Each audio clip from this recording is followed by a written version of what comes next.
Um, the following video that you're going to see is a video that I shot on 11th of June 2020. Okay, today is 14th June 2020. And I just found out that this Indian actor Sushant Singh Rajput committed suicide. And checking on my WhatsApp messages, I found out that many people are depressed, or they were discussing suicide, and some people were actually contemplating suicide, because I have this large number of groups now. Even though I had shot that video on 11th June, I had decided not to upload that video because it was a very dark topic. It was about me actually wanting to commit suicide multiple number of times in my life, right from the time I was a small boy, from being sexually molested, raped. So the topic was very dark, and the content was also very disturbing. So I decided not to upload that video. I just thought I shouldn't. However, after reading some of the messages from a couple of youngsters in my group who messaged me privately about suicide. In fact, one of the girls just shared with me that she was raped by her, seniors in her college, and she has not shared this with anyone. And there was another young man who also shared with me the fact that he, he's a failure in life and he wants to commit suicide. So I thought, I need to share this video. So you'll see the video being shared, being recorded on 11th June 2020. I'm speaking about the Emirates Airlines suicide, and just to give you a context. And then I start moving into my own experiences with suicide. So I'm sharing this video just to create the awareness that suicide is a very powerful emotion, a very powerful negative emotion that many people go through. And it is like what I call a permanent solution to a temporary problem. So given the fact that I have tried to commit suicide from the time I was a small boy at the age of 7, because I faced torture, I was molested, I was raped, I was beaten, I was bloodied, I endured a lot of mental torture. And my upbringing, you can make up from the tattoos and everything else. This is not normal. Okay, the reason for this is because I was never guided properly. So through my failures in life, I experienced a lot, and the latest one being at the age of 36. That is in 2011, when I was deported to Mumbai from Dubai wrongfully because I tried to expose a company that was into fake degree certificates. I speak about this whole story in this video, which I had decided not to upload, but I guess now I need to. So watch the video. It is for those of you who are going through dark periods of your life and who need, someone to feel one with. I'm a guy who, you would say, unsuccessfully didn't die. So I'll share with you this video, and I hope it gives you hope and inspiration that suicide is not the answer. Today, if I have a beautiful baby, I have a beautiful wife, I have a happy life, I'm successful, it's because I didn't commit suicide. And I do not know this young man. I've not seen his movies, Sushant Rajput, but he seemed to be loved by many. So inspired by him, by his legacy, and saddened by the fact that he has died. He's a young man. He's very handsome, very gifted, very talented. I guess I would see his movie. It's sad when you see someone. He reminds me of my cousin brother, my younger brother. Anyway, I dedicate this video to his memory and to any one of you who is going through this tough time. So watch the video. and I hope it helps. So this is me sharing a heartfelt message before I start the video.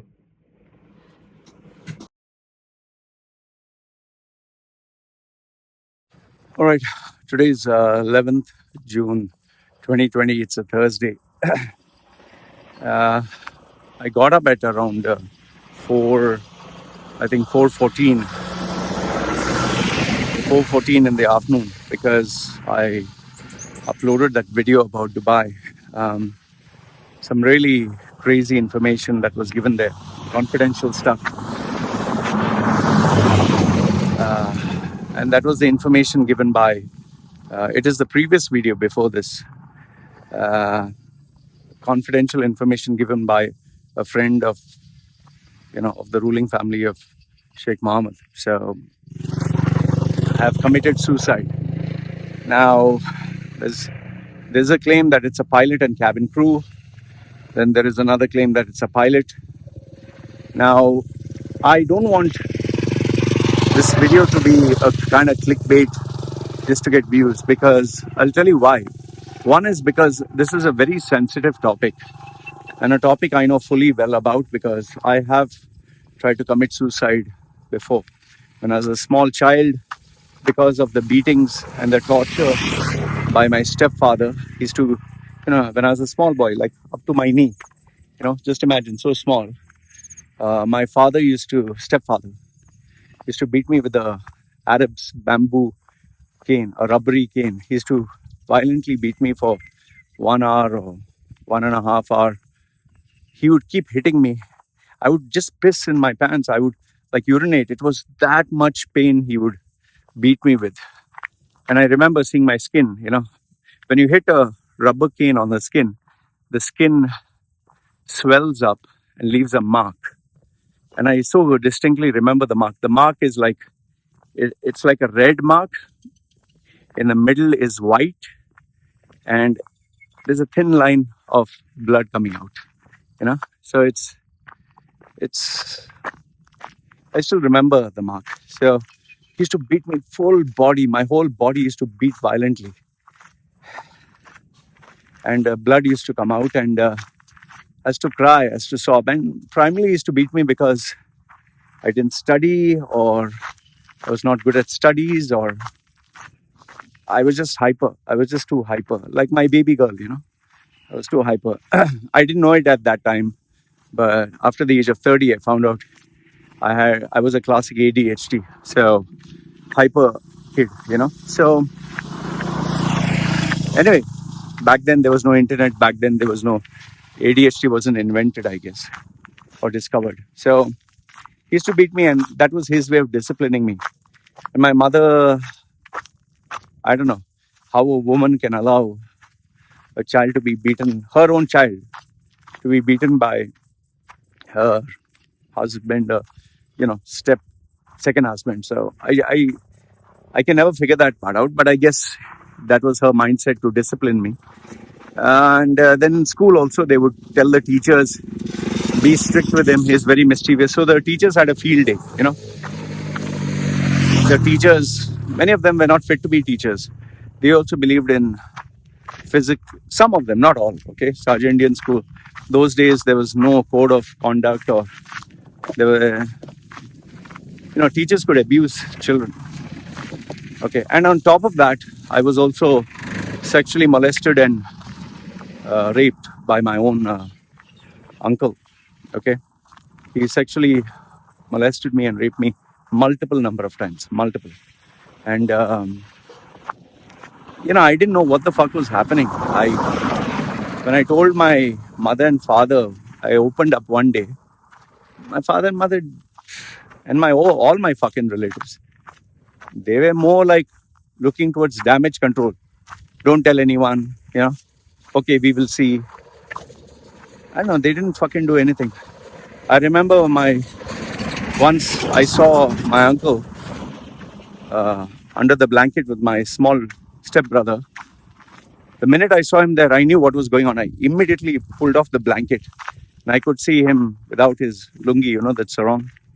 He had a massive erection, and My small brother was thinking he was playing with him. I pulled him out from there. So anyway, so I was born and raised this way.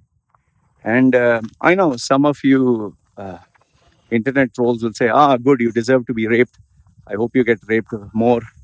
That's why you're fucked up. I hope your kid gets raped. Some people who hide behind the walls of anonymity, you can say all these things. It doesn't affect me. You can say as much as you like. You can abuse my daughter. You can abuse me. It doesn't matter. But I just want you to know that what you're making fun of, a child getting raped or molested, not me. For me, I don't need your sympathy or pity. It is a very disturbing thing. It's a very disturbing thing. And tomorrow, when you become a father of a child, and I would never wish, but if anything bad, forget a child getting molested or this thing. If anyone tries to even harm your child, you'll understand the immense pain. So, I'm giving you a background to make you understand that what led me as a small child, the small boy wanting to suicide. And how would I suicide? These perfume bottles. I would just take it and I would drink it, thinking that that would kill me. It had this oily, alcoholish, bitter taste. Fortunately for me, I didn't think of drinking bleach. Oof, it's a honeybee. So, wasp, whatever. Okay. So I would try that multiple number of times. I remember when my father used to beat me, I used to go out in the balcony and sit and look up to the stars. You'd see the stars shining. Even today, if you see in the night, you'll see one star shining bigger than the other.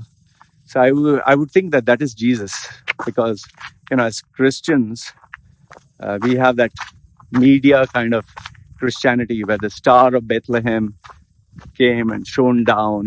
How they do it in the movies and all that. And where the star was shining there, Jesus was there, and the three wise men came.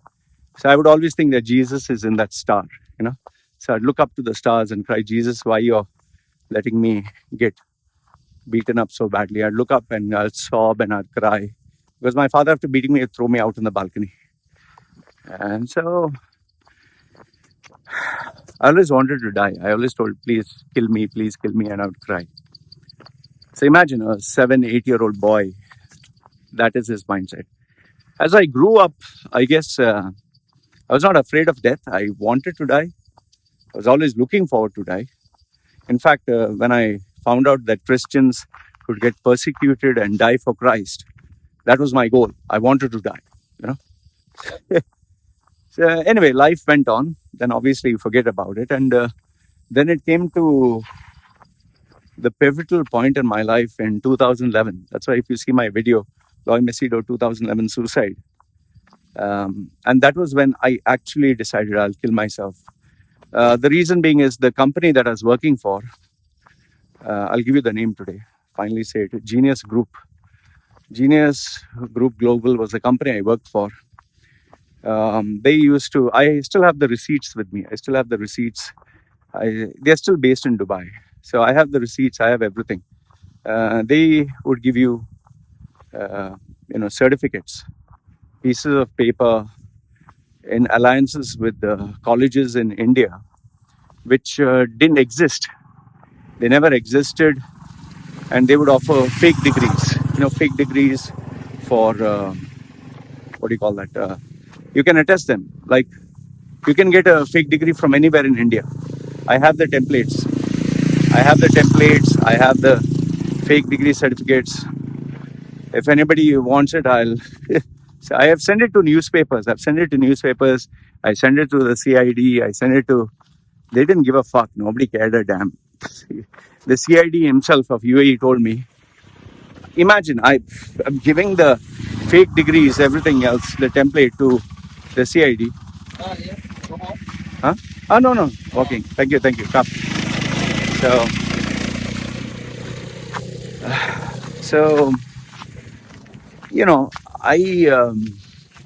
I approached the CID. I told him, this is all the federal CID, not the normal CID. I told him, see, these are the fake degree certificates. This is the templates. What did they tell me? Very educated guys and all that. They told me, if in India they don't care, Why do you care? I was like, what? And then when I emailed all the media and newspapers and all that, the funny thing, someone from the media got in touch with him and told him, say, listen, this is what is happening. And that's where he found out that I was trying to expose him. Those days, Genius Group used to, what do you call that? Genius Group used to put ads in the paper. I still have those ads. Attestation of certificates. That time the market was not regulated. They would put for ads. I'm telling you, 100,000. They would just spend money on ads for multiple newspapers, multiple ads. It was a thriving business. Anybody who knew how to attest a document could just get into it and attest it. You could buy a degree for. You could buy a degree for how much? 3,000, 4,000 dirhams. You could buy a master's for 7,000, 8,000 dirhams. Attested, attested from the government of India, from the government of Dubai. You could get a PhD for what, 15,000. And then there were different classes, different levels. Like you could get Premier Institute for up to 45,000 dirhams.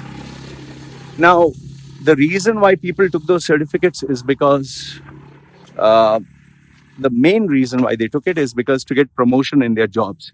They didn't take it to cheat anyone. They didn't take it to harm anyone. And some people took it for migration purposes. Now, the reason I didn't complain initially is because the human side of this illegal business was being shared. That people are doing it to earn more money, to feed their family, to migrate. So I didn't see any harm in doing that. But then, when I found out this was a bloody racket, where people were cheating other people by showing big credentials, swindling people left, right, and center. You show big credentials, you can take money from people. You can do so many things. And imagine if you're a doctor. Imagine if you're an engineer. Imagine if you're doing something that impacts the lives of people, how you can destroy it. So that is where I realized there's no human side to this. This can only destroy. So yes, there are some cases. Even today, if you check on LinkedIn, you will see people being exposed for fake degrees with universities that don't exist. Like if you go to I've actually been with that guy. I have photographs of him. If you check my old Facebook, my Facebook account, you'll see photographs of me and him going to Delhi, going to Chennai, going to Kerala, all these places. Like for example, if you go, they will say, this is the university. You check the university, this is the location. It shows under construction, it'll show here. There's nothing here. The funny thing is, with that name, that location, which is registered on there's one central site, I can't get the name, it has been ages, site where approved universities, even in UAE, they have an approved university list. The name will be there, that this is a legit university. But when you go there, it's under construction. And the funny thing is, they have sold 2,000 degree holders from that university. They just give you some dummy copied material. You just have to pay someone to write the papers. That also is a service you can avail. Then once you get the certificate, you attest it, that also you pay. You get the original, you show at your workplace, you get the promotion, you get the new job, or you migrate abroad. Why do you think abroad in the West, there is zero value for degrees from India? There's zero value. You'll have to appear for an exam, you'll have to do something locally. So anyway, I don't want to digress into all this. So when I exposed it to the head of CID, the federal CID, and then I exposed it to the newspapers, instead he found out. And then he decided not only to cancel my visa, decided to put a case on me. But he couldn't do anything because I was on a free zone visa. So he didn't want more complications. So he made sure that I not only got cancelled, but he made sure that I would get a ban from entering the country ever again through his influence. Which anyway, later on, because it was false, it got removed through my contacts. Anyway, that's another story. So anyway, so when he banned me, and I knew that I was going to get into serious trouble. Um, he threw me out of the house where he had given me accommodation, and in a way I blame myself also, because I let my ego, I let my pride, I was also acting like an asshole. I could have said goodbye to him in a nice way, but instead I chose to aggravate the matter with my ego, and so we had a big fight. So it's not like I'm a saint. I'm also to blame. I should have just let go of the matter in a nice way. That's why I tell people, if you're going to cancel your employment contract, if you plan to cancel that, do it in a nice way. Do it amicably. Don't make drama. Don't make issues. You'll regret it, because people in power and people who have money, they can literally destroy your life. So anyway, uh, don't mind. I'm giving you the background of all this so that you understand what led me to suicide, and then I'll speak to you about this matter. Now, so he sends me he cancels this thing. He makes sure that I got to go back. He makes sure that I don't have a place to stay. He was really making sure that I got mentally destroyed. So with that going on in my life and not having any money, that's another stupid thing. I used to never save those days. Whatever money gets spent, show off life in Dubai. Then I turn to my friends. This is where it gets interesting. All those so-called friends, all, not some, all, those so-called friends who were rubbing my shoulders, who were praising me on Facebook, hey, bro, let's go for a ride. When I'd got the Range Rover company car. You can see on my Facebook, having that Range Rover now. All those so-called friends. Nobody picked up the phone. Nobody wanted to help.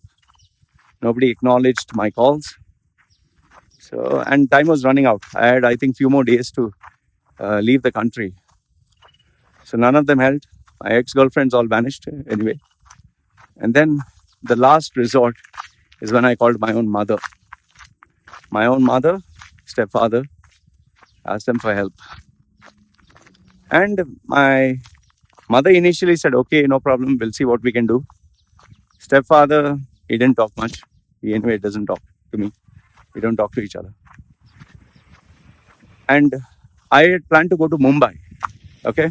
Because that's the place where my godfather is, the person that I know. Now, I'd booked the ticket and I called my uncle and my godfather in India. And I said, I'm coming. Can you please accommodate me for a few days? He told me, Loy, you're like my son, come down and this and that and whatever, sweet talk. Fine.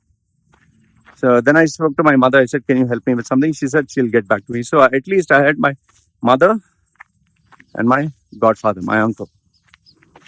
He is my mother's sister's husband, okay, brother-in-law. So now I'm getting ready.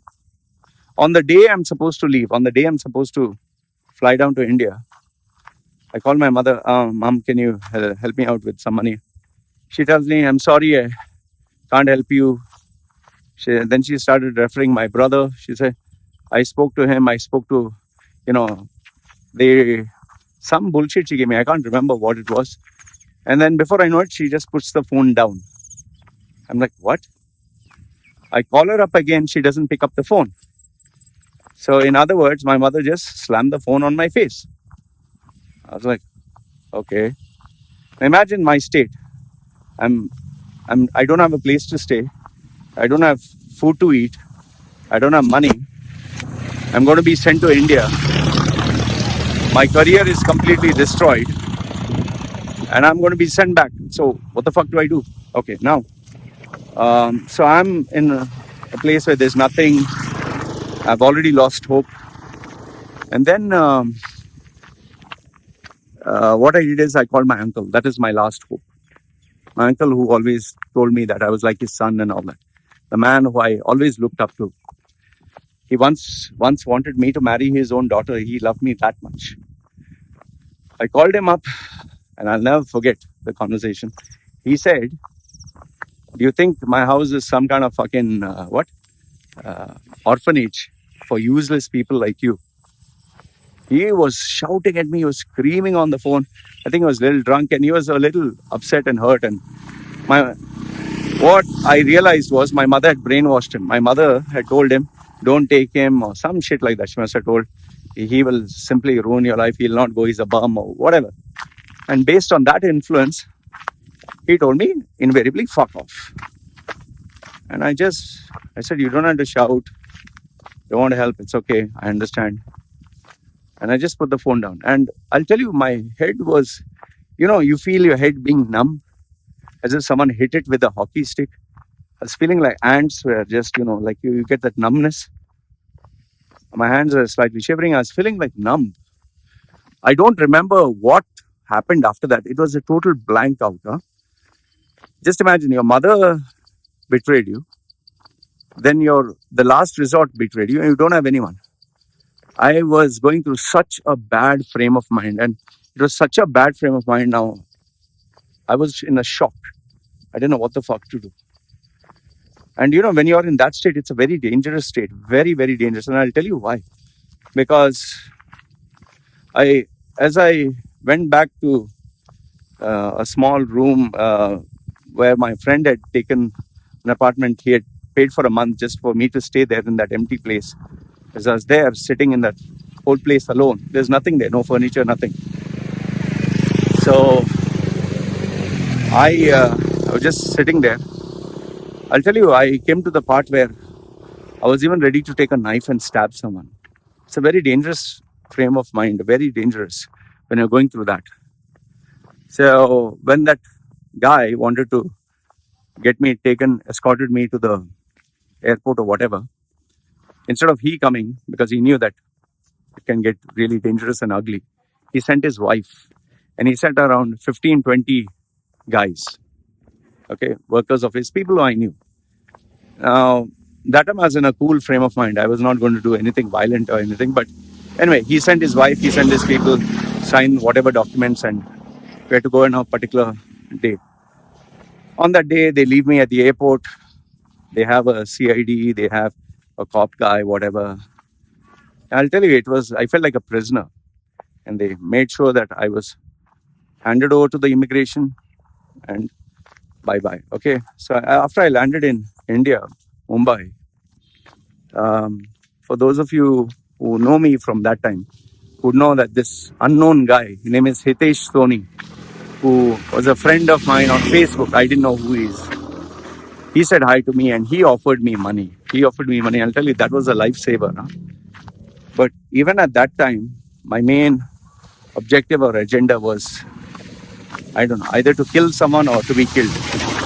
Because you have no hope. I just had one backpack.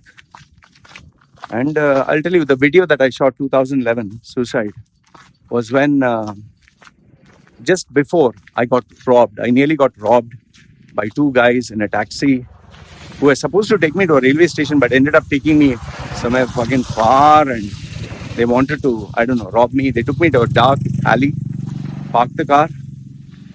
But by the time I fucking snapped. I was like, I'm either going to get killed or I'll kill or be killed. One of the two. So I let that guy, when he stopped the car, I got out.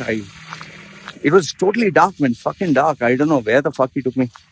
I felt there was a stone down. I took it. I was ready to smash his fucking head in.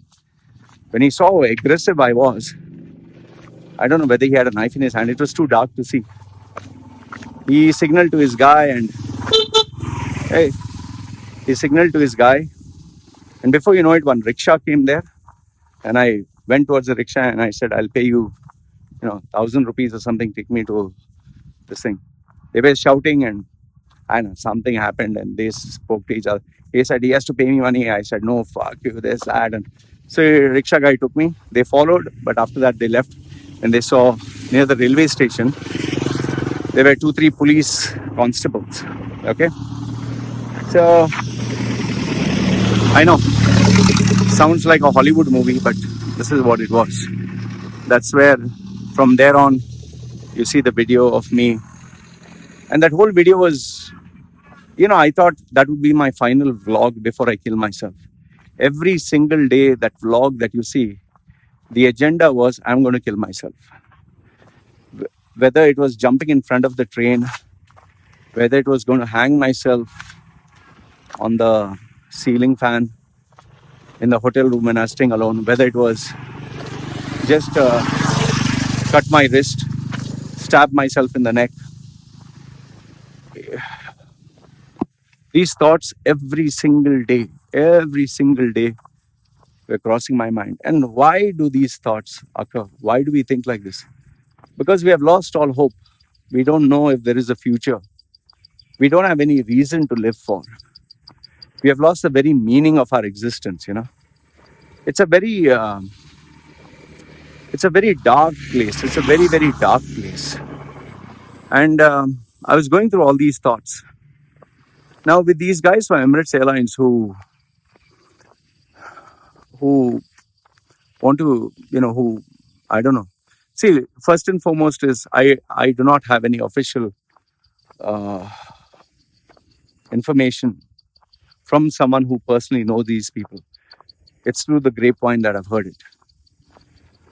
But I can tell you this, people who have lost their jobs, for whom the very job is their existence, their identity, for people who, the salary means their lifeblood, that, defines their lifestyle. They pay their bills, they have family to take care of, they have the enjoyment, the luxuries, their dreams. When they lose their job or their identity, some people cannot take it. And on top of that, if you have substance abuse or you have weak mental health or emotional health, or you're undergoing some other problems like emotional, financial, or your family is sick or you're missing your family, even this pandemic where you get locked in the house, not many people can handle this. So, when things pile on, you can't take it. You just cannot take it. And sometimes talking to someone also doesn't help. See, if the news is true, that an Emirates Airlines pilot or cabin crew has killed himself, if it is true, I don't want you to hate UAE. I don't want you to hate Dubai. I don't want you to hate Emirates Airlines. They are not to blame. It is a global pandemic where all businesses, all countries, across the board, people have terminated others to cut down costs. Here in Thailand, this is, I think, nearly a month ago, a mother killed herself because she couldn't afford to feed her baby. In India, you have everyday news. There was one disturbing news where a mother was found lying down near railway tracks. The baby was feeding on her breast and the mother's dead. And the baby was crying and feeding on the breast, wanting milk. These are shocking, sad realities of life, So, I genuinely feel bad for I genuinely feel bad for the individual, but hating a company is not the answer. See, we need to take personal accountability and personal responsibility for our actions. If you succeed, it's because of you. If you failed, it's because of you. Okay? That is the personal accountability that you need to take. When you say, I failed because of me, I succeeded because of me, when you take that, then you empower yourself to be responsible for change. Then you can change. If I say, I succeeded because of me or I failed because of me, so I can choose. So it's empowering. But if you say, I succeeded because of luck, I failed because of luck, it doesn't work that way. When you say I succeed because of luck, so you're blaming external factors, then you're not in control of your life. So the first thing is personal accountability, personal responsibility. The second thing is not choosing the wrong people to hate. The third one is,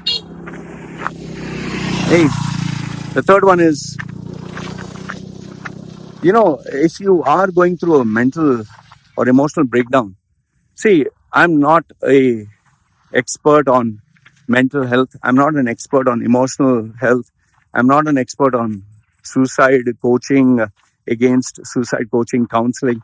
Please don't come to me. I'm being explicit here, and I'm telling you, I'm not the guy. There are people who are qualified for this job because it's a very sensitive issue. It's a very delicate issue. You need to call these people. Okay. Now, is it possible that these Emirates Airlines pilot and cabin crew could have killed themselves? The possibility is very, very high, because a lot of these cabin crew and pilots, they live a very hi-fi life where they show off and show the glamorous side. But on the other side, it's a very stressful life. It's a very, very, very stressful life. It's not as glamorous as you think. They have the highest standards of from grooming to discipline to mannerisms to etiquettes to value systems. You can't post any shit on social media. You can't appear with tattoos or anything. You can't show disheveled appearance. You have to show tip top. You have to be the best. And if you have to fly an aircraft or your cabin crew, you can't just go there and you're flying. If your flight is 8 o'clock, you need to check in, I think, 3 hours, 4 hours, I don't know, 5 hours in advance. It's a very stressful life, man. And then after you fly the aircraft or you serve the people, and I'll tell you this, flying the aircraft is like flying any machine, okay? Yes, it's the safest in the world. You have to follow protocol, but it demands you to be sharp, alert, focused. And the worst part is the cabin crew. Okay, agreed. I bashed them up the last time. But, I'll tell you, their work is so fucking horrible. You deal with people who don't know how to fucking behave, who stink, who smell, who spit, who touch your body, who misbehave, who feel that just because they paid the ticket money, they can ask for anything. And it's claustrophobic. It's so close and narrow, and you have a deadline within the flight. You have to not only take care, keep people in seats, you have to give food, and you're flying. It's a fucking crazy job, man. And then after you land, and you have to look absolutely impeccable. And after you land, okay, you have to go, okay, yes, you can go visit, click photographs and put videos and all that. But then you have to take rest. And then you have to start the following day whenever they ask you. So you have to sleep on time. You have to be ready on time. And then going back, it's not as glamorous as you think it is. It is a very fucking stressful life. Yes, there are people who show off. Yes, there are people who think they're Instagram stars because they're beautiful, sexy, whatever. Fine, that is one side of it. But that doesn't mean all the cabin crew and all the pilots are bad people. How I know this? My close friend, my old ex-employer, my first one, he was, Emirates Airlines. Okay, he worked as cabin crew, purser until he retired. So my friends who are still pilots, some of them are on my Facebook. They're going through a tough time, man. Some of them have lost their jobs. They've sent me messages, Loy, I've lost my job. So it's a tough time. It's a job. They're working. They're trying to earn their livelihood. Yes, it looks very glamorous, but it's not. Now, as far as the suicide thing is concerned, I request whomsoever is going through a tough time, please contact. There are people who, non-profits, or there are organizations that help you. Reach out to them. Speak to your relatives. Speak to your friends. I know it's easy for me to say it's not the end of the world, but you need somebody to help you. Allow somebody to help you. Allow somebody to take you through this journey. And when you go through it, you'll come back stronger. You'll come back better. See, today, if you see, I have a family, I have a baby. This wouldn't exist if I was dead. So, if there is somebody out there who's planned to suicide or has suicidal tendencies or thoughts, please reach out to someone. take personal responsibility, and I'm telling you, you can change your life. Okay, and I'm a living example of that. You can change your life. Now, with regards to the people, if this information is true, Emirates Airlines, Dubai, UAE, the ruler, they are not to blame. They were not responsible. They didn't ask anyone to suicide. Losing a job, being unemployed is a part of life. It's a part of business. Um, but if in case it is true that these guys did kill themselves, I I don't know what to say to their families, or I don't know what to say. I'm not in a. It's very easy for me to talk and say, "Be strong," this, that, but it's just sad. It's just unfortunate that this should happen. It's very sad.